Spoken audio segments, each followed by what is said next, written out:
ఇప్పుడు దేశవ్యాప్తంగా సామాన్య ప్రజల నుంచి పెద్ద పెద్ద ఆర్థిక నిపుణుల వరకు అందరూ చర్చించుకుంటున్న ఒకే ఒక విషయం బ్యాంకుల విలీనం.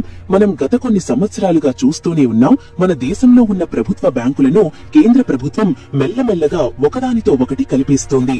దీన్నే ఇంగ్లీష్ లో మర్జర్ అని అంటారు.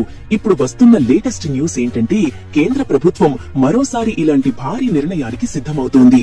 ఈసారి ప్రభుత్వం తీసుకున్న నిర్ణయం మామూలుది కాదు. ఇది చాలా పెద్ద మార్పు అని చెప్పాలి.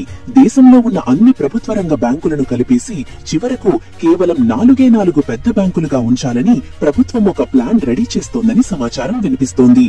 అసలు ఈ కథ ఏంటో ఒకసారి వెనక్కి వెళ్లి చూస్తే మనకు క్లియర్ గా అర్థమవుతుంది. దాదాపు 2017 ఆ టైంలో మన దేశంలో మొత్తం 27 ప్రభుత్వ బ్యాంకులు ఉండేవి. అప్పట్లో మనం Andhra bank, corporation bank, Allahabad bank ఇలా చాలా పేర్లు వినేవాళ్లం. కానీ ప్రభుత్వం మొదటి విడతలో చేసిన మర్జర్ వల్ల ఆ 27 కాస్త తగ్గిపోయి 12 బ్యాంకులకు వచ్చేశాయి. ఇప్పుడు ప్రభుత్వ ఆలోచన ఏంటంటే ఈ 12 సంఖ్యను కూడా ఇంకా తగ్గించేయాలి అని చూస్తున్నారు. ఈ 12 బ్యాంకులను కుదించి కేవలం 4 పెద్ద బ్యాంకులుగా మార్చాలని చూస్తున్నారు. అంటే ఫ్యూచర్ లో మనకు ఎటు చూసినా ఈ 4 బ్యాంకుల పేర్లు మాత్రమే కనిపిస్తాయన్నమాట. ప్రభుత్వం ప్లాన్ ప్రకారం భవిష్యత్తులో దేశంలో ఉండబోయే ఆ 4 బ్యాంకులు ఏంటి అంటే మొదటిది మన అందరికీ తెలిసిన స్టేట్ బ్యాంక్ ఆఫ్ ఇండియా అంటే ఎస్బీఐ, రెండోది పంజాబ్ నేషనల్ బ్యాంక్, మూడోది బ్యాంక్ ఆఫ్ బరోడా, ఇక 4వ స్థానంలో కెనరా బ్యాంక్ గాని లేదా యూనియన్ బ్యాంక్ గాని ఉండే అవకాశం ఉంది. అంటే మిగిలిన బ్యాంకులన్నీ కూడా ఈ 4గింటిలో ఏదో ఒక దాంట్లో కలిసిపోతాయి. ఉదాహరణకు కెనరా బ్యాంక్ మరియు యూనియన్ బ్యాంకులను కలిపేసే ఛాన్స్ ఉంది. వీటి కిందకి ఇండియన్ బ్యాంక్ మరియు యూకో బ్యాంకులను కూడా తీసుకొచ్చే అవకాశాలు చాలా ఎక్కువగా ఉన్నాయి.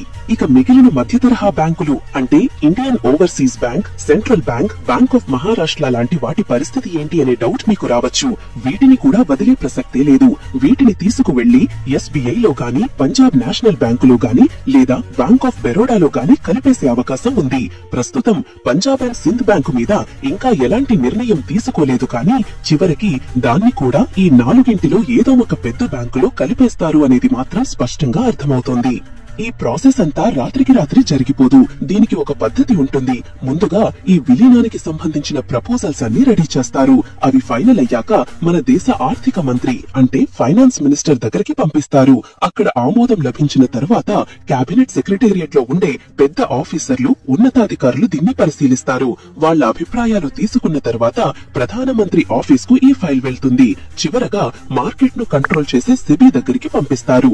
ఇన్ని దశలు దాటిన తర్వాత అన్ని అనుకున్నట్లు జరిగితే 2026 మరియు 2027 సంవత్సరాల మధ్యలో ఈ 2వ విడత మర్జర్ ప్రక్రియ జరిగే అవకాశం ఉంది.